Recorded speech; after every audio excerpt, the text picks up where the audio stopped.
Uh, I don't know who's actually doing the recording, but Spencer?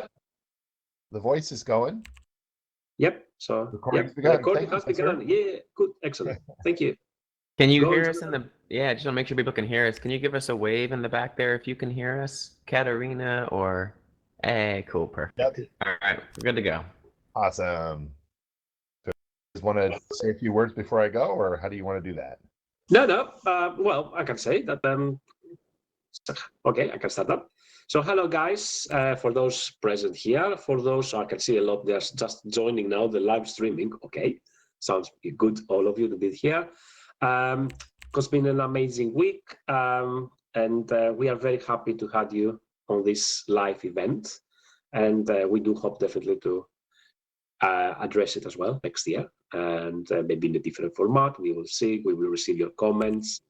And before we launch the iLRNFuser, I would like to introduce you our CEO of iLRN, Jonathon Richter, okay, who is just going to do a small introduction. Please, yes, clamp it. Yes, thank you, everyone. Yes, or you can put a slash horn or something and put the sounds and everything. And this, yeah, that is what we wanted. So, yes, so Jonathon, feel free, really, give a small, John is going to give you a small introduction about what iLRN is as well, and what is the values of this conference for us. Thank you, Jonathon. Thank you, Markos. Thank you, David. Hey, everybody. I'll keep it short. I wanted to just pop by and say thank you to everyone for attending our inaugural Games Immersion Conference here on the iLRN virtual campus. From all reports, I've been able to pop in a few times across the last 5 days, and everything's been looking fantastic. I wasn't able to participate as much as I had hoped, but from all reports I've heard that it's just been a really fabulous inaugural event. I just wanted to chat for a little bit and kind of talk with you a little bit about, like Markos said, how much this Games Immersion conference means to us, and prepare everyone for what's next. Our second annual iLRNFuser game jam. So that's I'm standing here on the cusp between one event and the next, and very honored. Thank you. Unbelievable me how fast iLRN is growing, and the good things that everyone is being able to experience because of this organization. And it's because of people like Markos Mentzelopoulos and David Bass-Clark and Daphne Economous and Heather Dodds and so many other people collaborating together to do these great things. So yeah, we've had our first ever GI conference. This pilot had about 13 different institutions from across the world. Thank you to all of them for participating. In our, we had a number of subscribers that participated vicariously. We had 8 speakers from industry. Thank you to each and every one of them for coming to discuss their research that's going on in computer science and game design, with talks on immersive applications in game development, with these pathways to the industry. Fabulous opportunity for students to engage with real people via their avatars working in the industry. So thank you so much. We had at GICon two incredible workshops that allowed people to engage hands-on and actually create and do some things related to game design. Again, incredible opportunities for students, particularly with, side by side working with other students from around the world. It's just a really excited to be able to offer that opportunity. And then, along with that, these students could network with students and professionals from across the world and work together.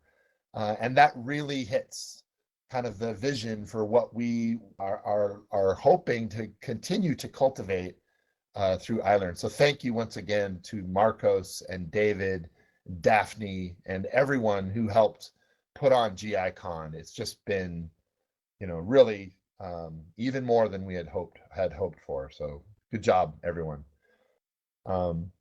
iLRNFuser here as we're coming up. This will be our second game jam. The game jam last year happened commensurate with our 6th annual iLRN conference here in Virbela. This year we have even more participants and teams than before, and it's sponsored now by 4 different institutions.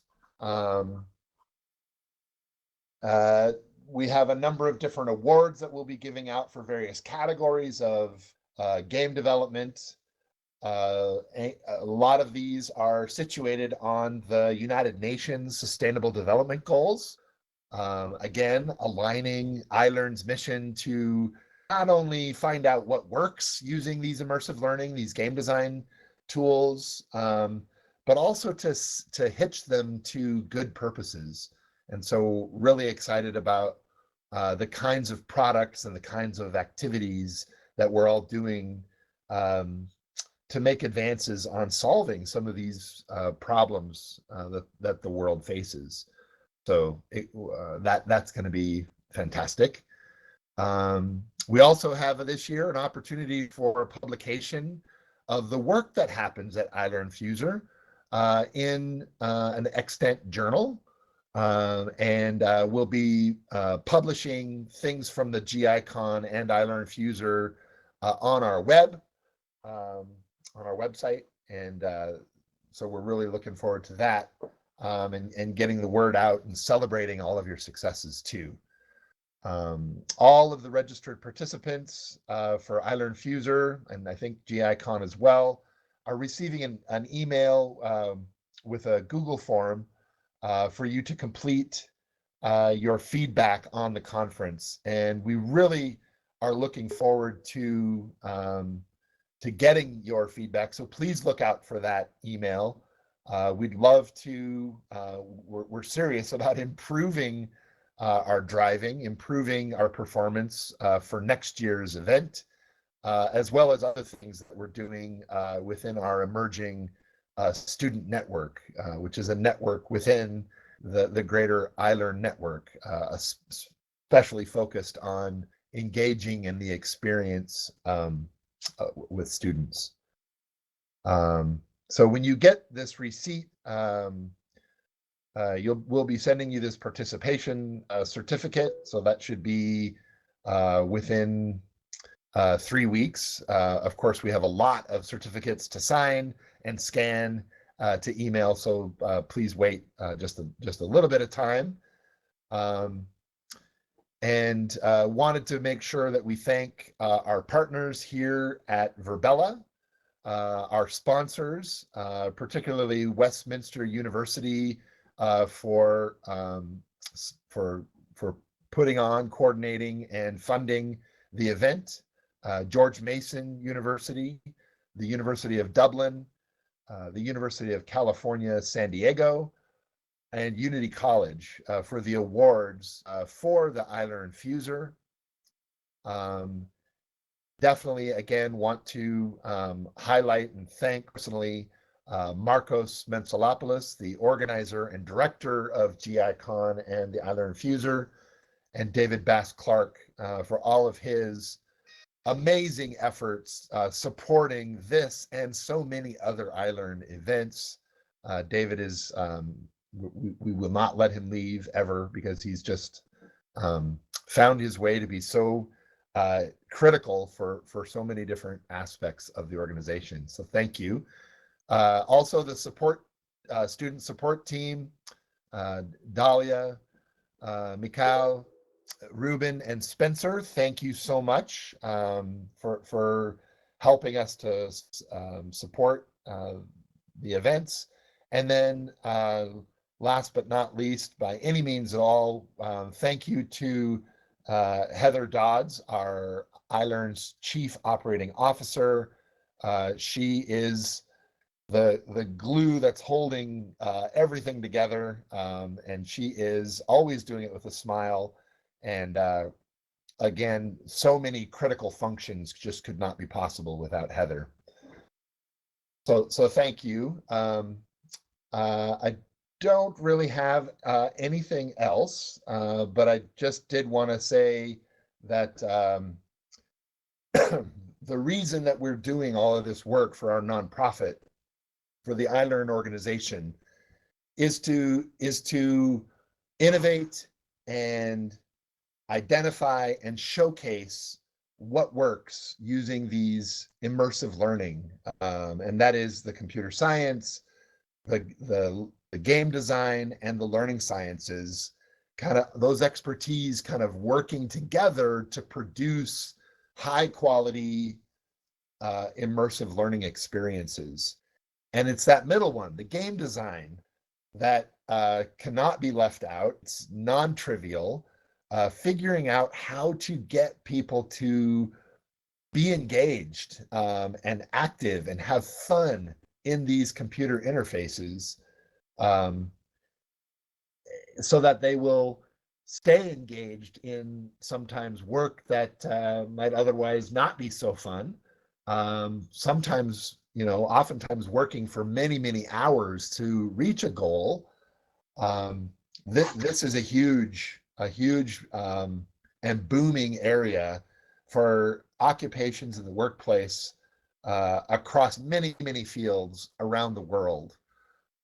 So definitely we have video games where the point of it is to have a lot of fun, to earn points, to earn badges, and just engage in these incredible stories in these worlds where you can just remove yourself from the real world, so to speak, for a period of time.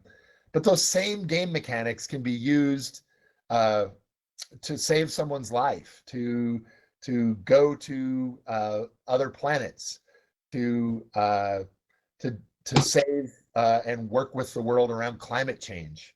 And so learning these game design techniques and working with these industry experts, I hope at least some of you will consider looking for ways to use game design and game mechanics to collaborate with other experts and pitch in to help solve some of humanity and the world's greater problems.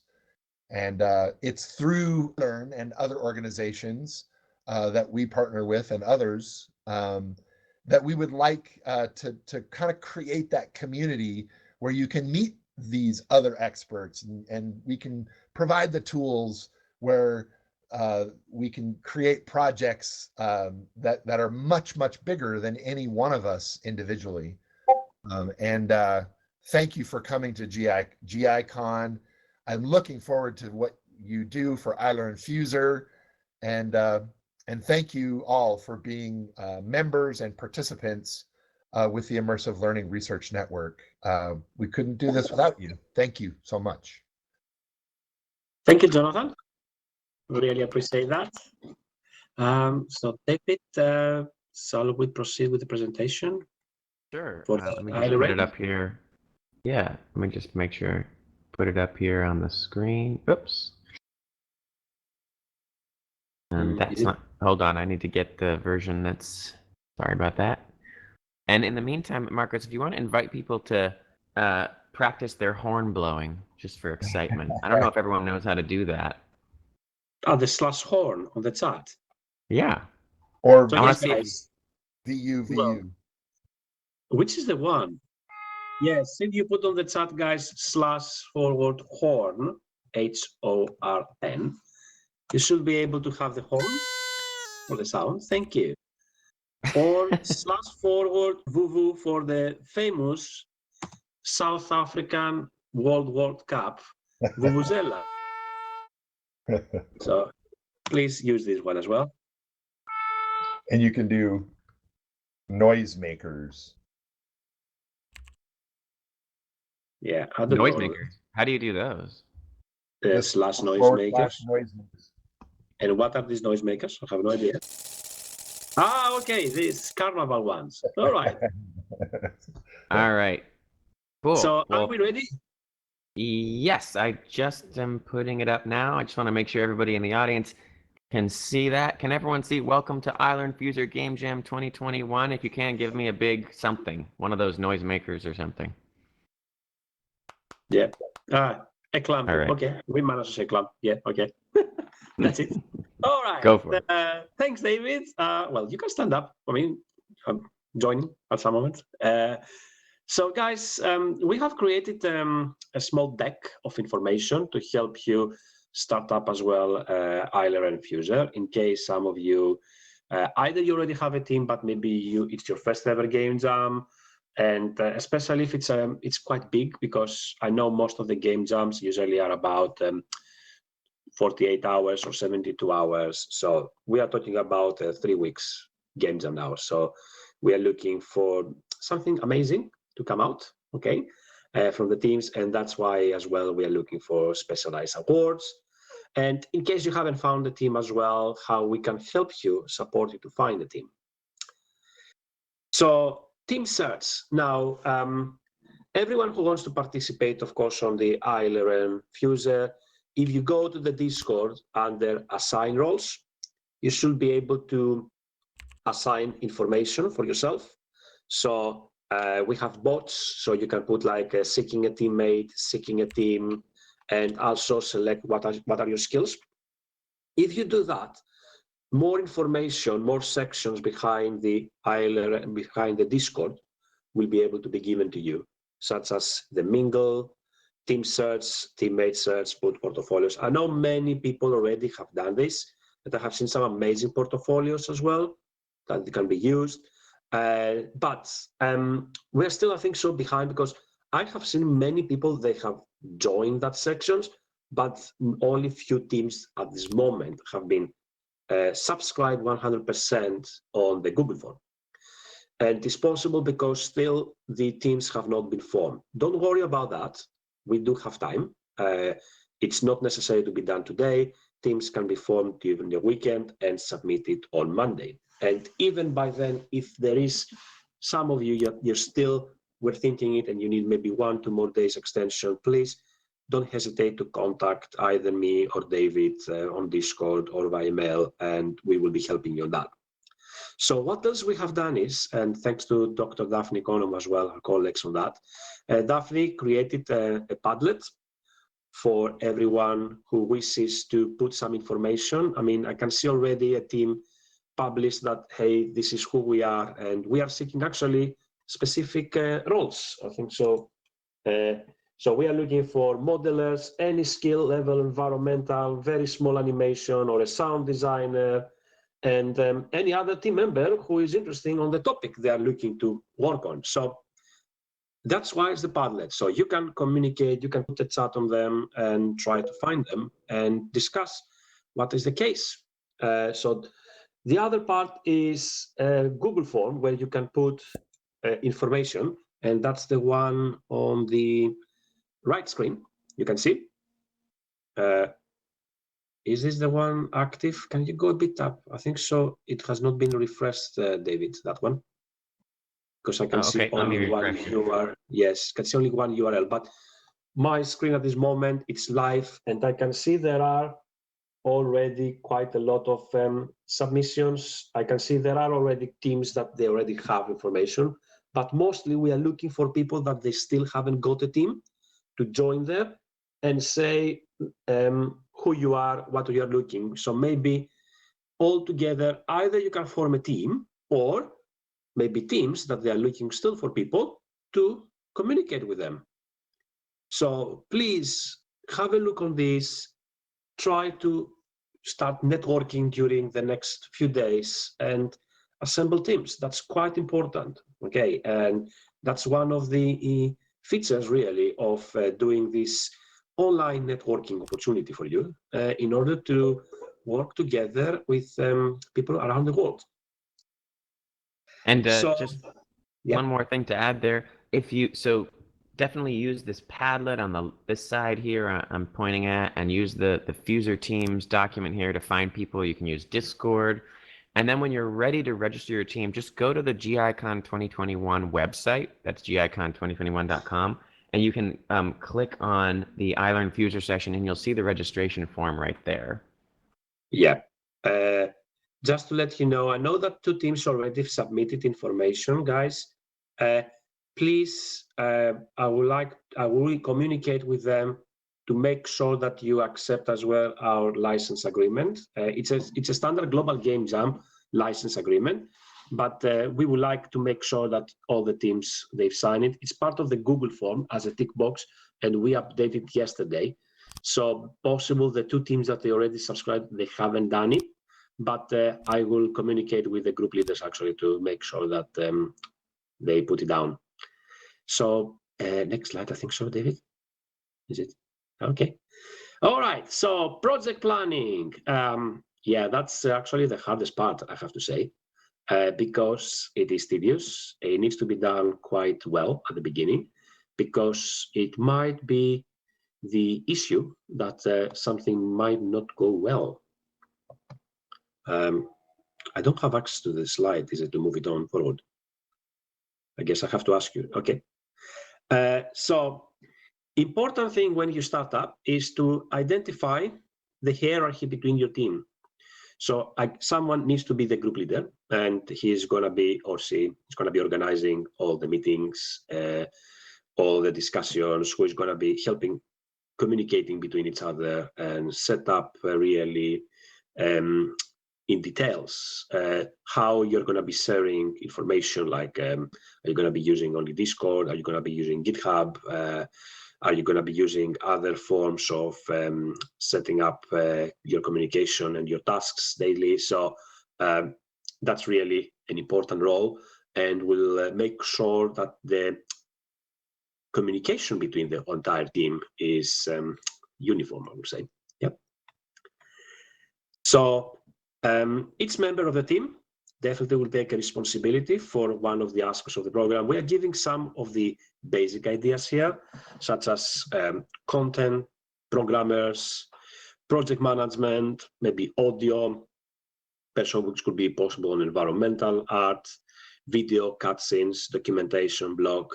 So as you can see, there are a lot of roles really responsible, which then take part in the development of a project. And I'm sure most of you already know, because you are studying kind of games behind or close to this theme. So that means don't stay in teams like 4 or 5 people because, hey, we know each other, we can do it. Don't think like that, because there might be people that they do have knowledge on elements that they might be pro in their work. There might be small roles like audio, because you might think, for example, we can find audio components easily free on the internet. But if you have one person who can really support with his own audio, will give credit a lot to your project. And that's one of the important features, really. So be open-minded, communicate with more people. That's why we have put the size of the teams up to 8, really, so you can split as much as you can the entire project life cycle. Yep. I just wanted to remind the audience, if you have questions that come into your mind during this, go ahead and put them in the chat or in the Discord, and we will address them at the end. Absolutely, that's true. So how you can prioritize your work? Okay, well, we are asking you to use the Moscow framework. So what is the Moscow framework? Well, it stands for must have, should have, and then do secondly, could have, will be nice to have. So prioritize really things, guys. So the Morse code techniques is famous because it's not used not only in games, but in other computer science fields, development. So as part of must-have, think about requirements that are critical to the current delivery based on the time constraints that you're going to be having in order to have a success. So think what are the requirements of the game jam, how we are going to be marking you, judging you. I'm sorry, not marking you. Marking is for coursework. So judging you. Then think about what you should have. Requirements important, but might not be necessary for the most valuable product that you would like to deliver. What you would like to could have. Requirements which are desirable, but not necessary.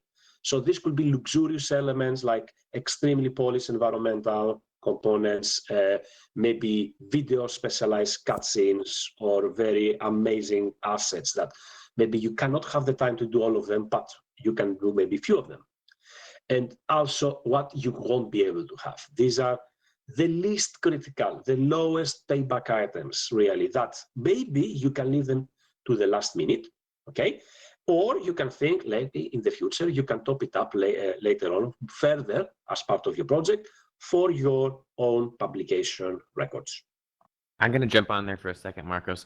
Something from past hackathons and game jams is really categorizing the bulk of what you have under could have and would have, and really getting down just to a very few things that you must and should in order to make sure that you get them done. And then if you don't finish the would have and could have, as part of the deliverable, there's a 2-minute video, and you can put that. And my sort of advice is you put those ideas a little bit into the video and say, next we would like to add this, or we're thinking about adding these features. That way we still know what you were thinking about. You just may not have had time to get it done in this first MVP version. Yep, absolutely. So next one is what is about asset task list? Okay. So important is on your first few days to set up really the to-do list. It's like you're going shopping and you want to create a small list before you go there and you know what you're going to be doing. So that's the important part as well. And maybe that can be done on the first few days really, and you don't do it as you go. So how you can work together? Suggestion is to use Trello, okay, or a similar toolkit that really can be accessible from the entire team, and you can do checkboxes, and it is transparent, which means every member of the team knows the progression between the team and the level that you are at that moment. You can use GitHub for file exchange. I know there is Google Drive, there are Dropboxes. It is up to you as a team to select the option that suits everyone. You can use group Discord for fast communication, maybe your regular meetings, okay? Since everyone looks to have accessibility on that. And most important for me, assign daily a time slot for just 1 hour. You don't need more for something we call in the industry round robin team feedback, which means you just come together and within this 1 hour, you describe what you have worked together today, what is your next stages, and what is the next thing to complete your task in time based on your original Gantt chart. Next. Okay, so the project planning.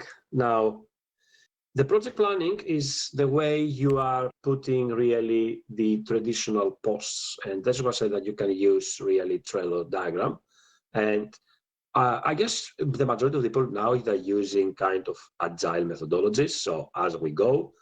But it could be the way really you set up your pitching. Maybe the first few days, you can use Padlet in order to start putting some of your ideas, sticky notes on it, and set up really your requirements and what everyone can do. Now, the other part is, most of the people, they forget about test planning. Now, you have to understand that as part of judgment, we need to make sure that whatever you pass on your database, it is playable. Because definitely the judges will be around to go through it and evaluate it. But that is going to be as well available for many people across the iLRN network. It's a public site as well, the ITSIO, and they would like to provide you feedback. And also the audience will be giving some part of the votes. So please make sure you arrange regular testings for individual components within your game, and make sure that it is playable to a good level, or try at least some of the bugs to hide them through your development so that they are not obvious when you're playing it. Okay, so please make sure you do that.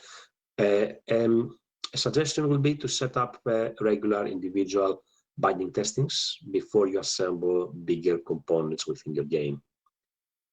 So do this early. Do this early.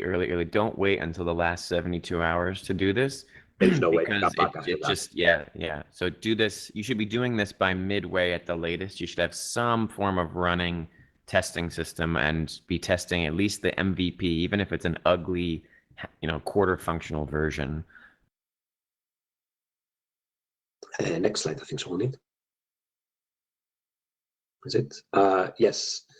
So, I think so. Well, leave it there. It doesn't matter. Yes, that's the one I want to say.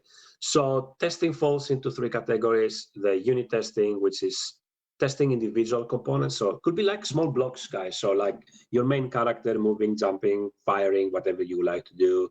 Other one could be just the environmental part behind your state machine component, which controls your menu, how maybe AI is moving, if you're planning to have something like this, or how the controllers of your VR or AR are integrated, your graphical user interface. So all of these are individual components that they can be tested separately. And then once you're joining bigger components within the final versions, you set up a testing as you're joining one by one. Don't try, because each one works fantastically independent. You think once you put them inside, it will work. Do testing as well once you join one by one. So that's the integration testing. And finally is the functional testing with the entire system. And my suggestion, if you have some friends as well, give them to play it a bit, because you know what your game is. You know where you want to go, what you want to do. But at the end, it's not going to be only you playing it. It's the end users. So it's good some more people that they don't have the full knowledge of your system to have a go. So the next are suggestions now of how you can work based on the 3 weeks and few more days of your timetable before the submission. So starting up from today until the 19th of April, which is Monday, this is the period for you to identify team members. Recall that members must be at least from 2 universities. So please try to find at least one more member from another university. So don't be all of you, for example, from University of whatever, okay? And pick some more. I'm sure you will be able to find colleagues, okay, that they can contribute to your final project in the ways that you don't even imagine, okay? Use Discord, of course, as we mentioned earlier, to find them. Do not assume your small team can always manage it. More hands really can offer specialization. Put down your methods of communication during these days. Arrange when your meetings will be, who is going to be doing what task, and set up your deadlines as a team. Finally, deadline to submit your team, remember, is by Monday. And please don't forget to agree on the terms, okay? And the other part is, it's good if you start filling your ITSIO account for your team. And once you do that, you can subscribe to join the iLRN 2021 ITSIO submission link. So you know exactly, and the deadline, and you have already set up the account. So it will be ready for you once you are ready to submit. So all the accounts will be done for you. Don't leave it last minute. And that's all on the information about that is all on the website. Yep. At any moment, of course, yes, they can communicate with us on Discord or via mail, and we will be able to help them. So on the next one is the biggest breakdown. So we managed to put it down on the 3 weeks split up, and with different colors, of course, you can see. These are all suggestions. You don't need to follow that, but it's a good timetable. I think so that can work for your 3 weeks. So spend a good amount of days for your design. Not this one, last one. Yes, thank you, David. So design, experiment. When I'm saying experimental with the core mechanics, we're not talking about developmental. We are talking about maybe in a pen and paper, think about if that is going to work for your game, really. So spend a lot on the actual skills of what your game, of your final MVP will be looking.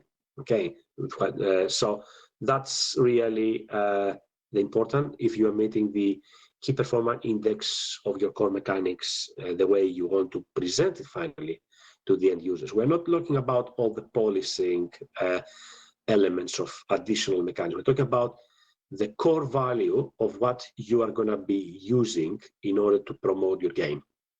So for example, we were talking with some other students when you're having Mario 1, okay, the core mechanic was actually just the character to jump and accelerate for the jumping. Everything else, coins, enemies, these are additional mechanics. So the functionality of the actual game was just the character sprinting up and jumping. Okay, and that is what it was making it fun. So think, what do you want to present? What will be your core mechanic? Set up this, make sure it's working, and then once you finish that, then you start looking for everything else around it. Then the stage one begins on the development, and you can start building actually now the core elements, the assets that they're surrounding, which could be also assets not only on design, but audio, backend, storyline, anything really that is necessary, and also testing it. Okay, so that's what David mentions. Do testings regularly. So for example, you're going to see I have 3 testing levels, 1 for every stage. Stage 2 can start from week 2, adding graphical user interface, maybe more on the game world now, add additional mechanics. And suggestion is on the stage 2 to focus still on 1 level. I know many of you are thinking more levels. I suggest stay on 1, at least for this stage, and experiment to make sure it's polished, okay, to the best, because that will give a good audition to the final judges, I would say.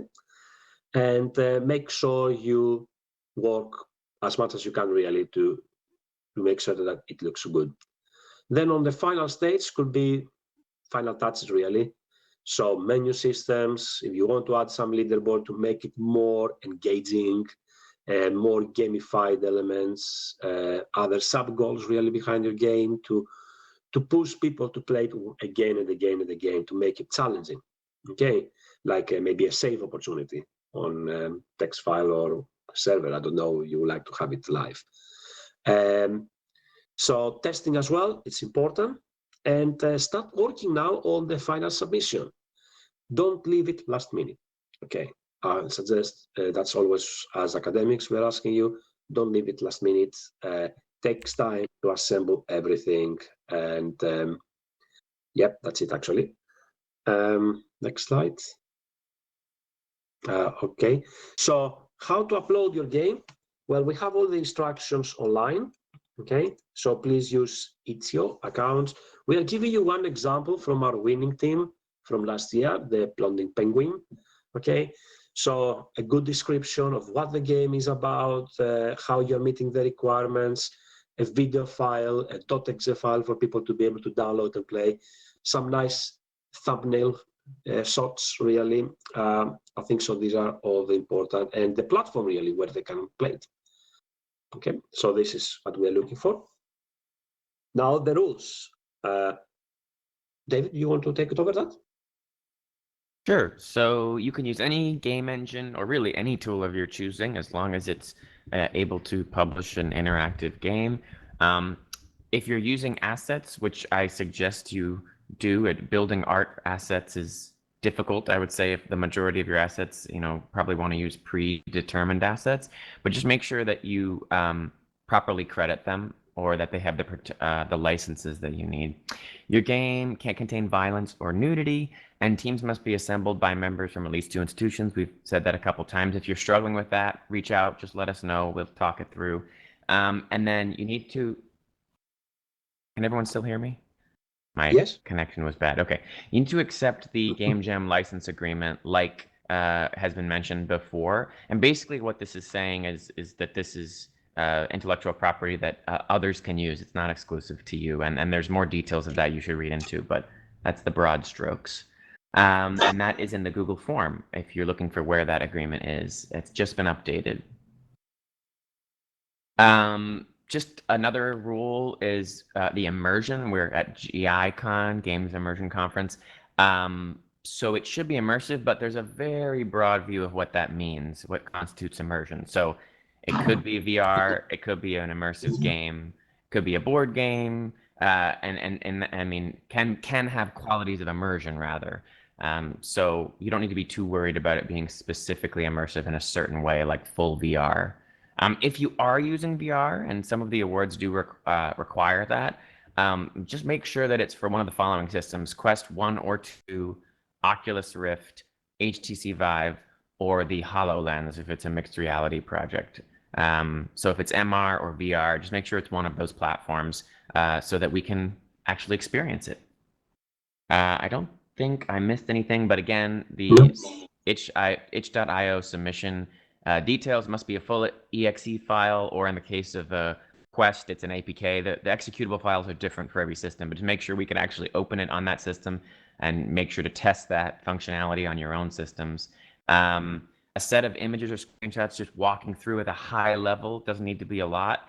Instructions for players of the game, so that can be either within the game, I think, right, Markos, or separated from the game, but that needs to be somewhere.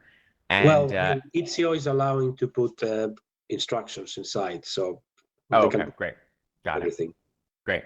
And then a 2-minute video pitch. To me, this is particularly important. Not every moment of your game might function exactly how you want it to. But again, if you can put together that video and that vision of what you were going for, even if you didn't quite get there, I think that's a nice way to do that. So don't start that same thing. Don't start that video 24 hours before the end. Start it early. Gather the things you were doing earlier, and that way you'll have plenty of time. And then, most importantly, perhaps, it must align with one or more of the UN Sustainable Development Goals. So make sure you click on those. Those are all over the website as well. You can see what those goals are. Yeah, it's on the next. They're here as well. Yeah. All right. Cool. Dun, da, da. So, theme. Markos, you want to talk about the theme? Well, although although we are looking for UN goals, there is a major theme that we want to put, like paths of the future. It sounds like Back to the Future or something for us when we're discussing with David, but we want to look really of how you're going to be meeting these UN goals as opportunities to move forward. So how do you see yourselves on whatever game you're going to be setting up on the future? Okay, so how, imagine you put, what can we say, energy. So how do you see, for example, the energy of the future working? So this is really what inspires us behind it. So and I have one more piece of advice around that. Sorry to interrupt you. One more piece of advice is think a lot about showing and not telling. Your game doesn't have to hit people over the head with the educational component. And I think wise design is about showing people and having them interact in a way that teaches them without actually telling them what you want them to know in any sort of overt way. So think about that during the design process. Yep, absolutely. There's a question in the audience. I just wanted to address it while we're here. Is 0% of violence allowed?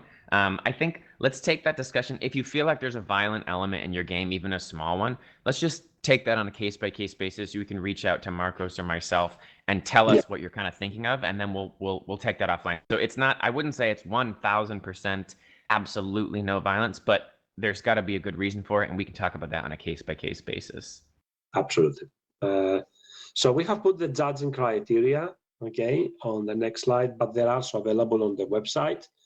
So definitely we are looking for immersion, meeting really the learning outcomes relevant to the theme, suitability, creativity, the playability, replayability as well. That's why I said think about additional sub-goals like leaderboards, anything that really will make a user play the game. Narrative, of course, part of the storytelling, visual design, and sound design. So many of these required team skills. That's why we mentioned at the beginning, don't stay only few, open your group to more, because everyone can contribute and help on individual elements. You don't need your game to include all of them, but there are awards that they are targeting specific elements of them. So all the awards, actually, they are on our website. So if you go under GICon 2021, and then on the tab 2021 Awards and Sponsors, you should be able to find them all. I would like now to thank, of course, our golden sponsors for the iLRNFuser. Previous slide, thank you, David. Sorry.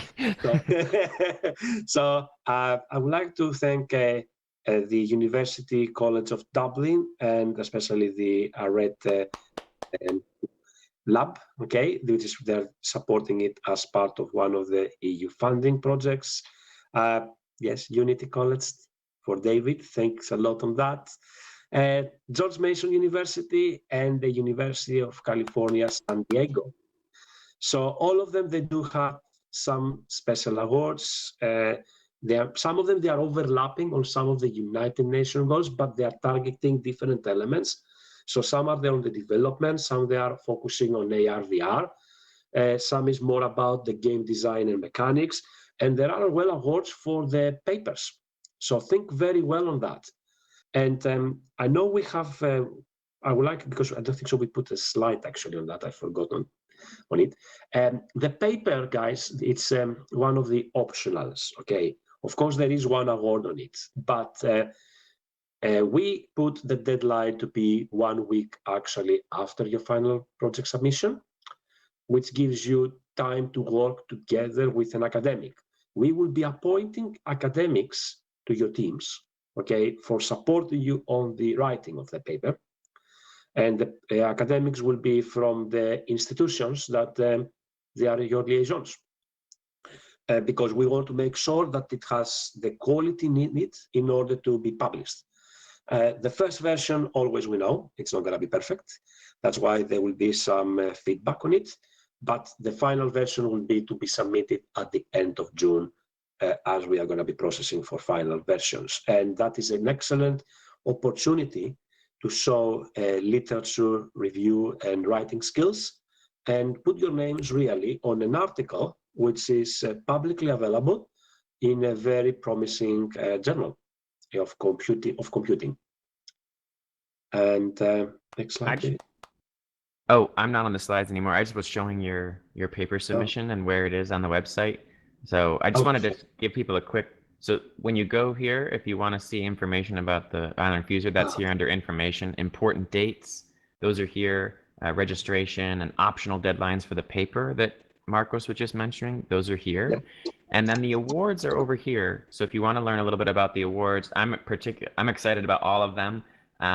There's VR awards, AR awards for different goals. So take a look here to learn about the specific requirements and prizes for each of those awards, and the paper award down there. And I just wanted to let people know where that is under GICon 2021 awards.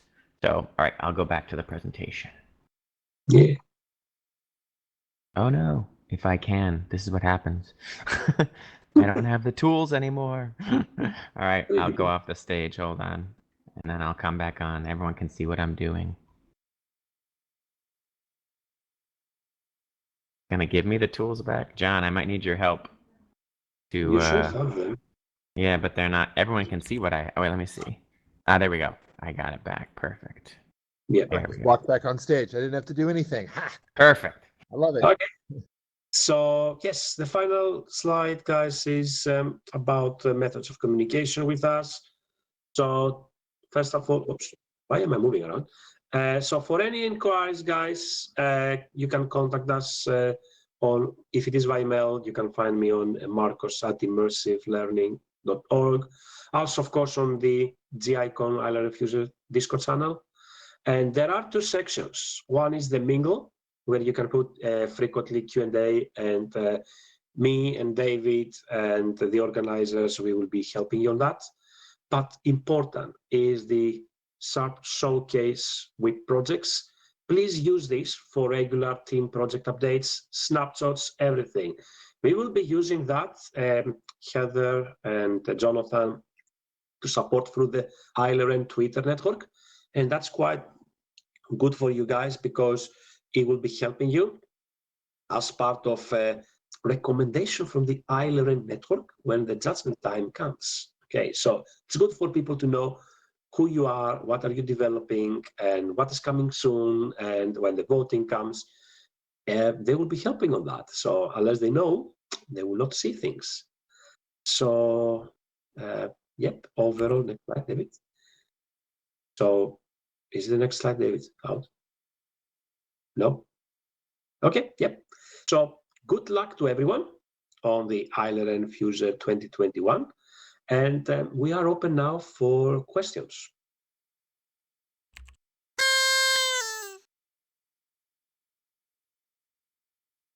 You can put your questions in the chat, or you can raise your hand or just start I can see speaking. one from Hannah Trong.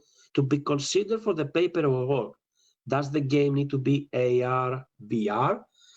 First of all, to clarify, all the games that they submit, of course, papers, they will be eligible for the final submitted papers. Okay, so that is for everyone.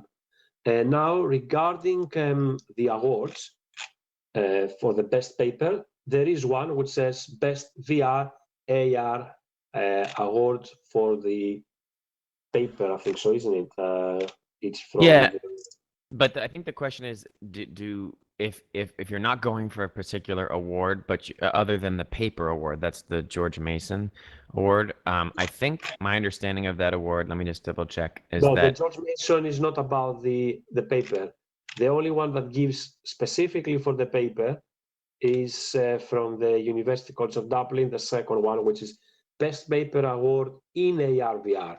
So yes, that if you want the Best Paper Award, it has to be targeting AR/VR. But all the papers, they will be, of course, the ones that will be submitted, okay? They will be available for extensions and submitted on our journal. Yeah, so there's a publishing opportunity there, even if you're not going, excuse me, for an award. Good question. Other questions? I mean, I didn't see anything on the Discord. Watch out for Hannah, everyone. She was here at 5 in the morning at my workshop. She's someone to watch out for. So if people don't, I think we'll give a few more minutes to people have questions. In case, and yeah. Actually, I would like only to put a final thank you. We forgot about that, and it is my apologize to Ara Young. Because Ara was really, really amazing. So helpful. The Discord with all the bots. So Ara, really, thank you very much, and we would like definitely to work with you in our future TICon. Yes, thank you. And thank you to everyone thank you to all of you who participated. Thank you to John, Richter, and Heather, and Mark who supported from the iLRN. And thank you so much to all the other students, not just Ara, but I'm gonna not name people because I'll miss someone, I'm sure. But thank you to all the student volunteers. You're a huge help. Yep. So, I mean, we are just gonna wait a bit more here, guys. So if you want to ask any questions, and we are gonna be setting up really this recording on the Discord as well. After the weekend, I hope we're going to be having all the videos of all the presentations of the speakers, just in case you miss some of them, and we are going to be publicizing it as well on message to everyone. Yeah, thanks everyone. We'll be around, but I think we can stop recording, and we'll be around to answer questions if you want to come up on stage or hang out. And yeah, everyone do the horn, /horn. Yeah. Oops.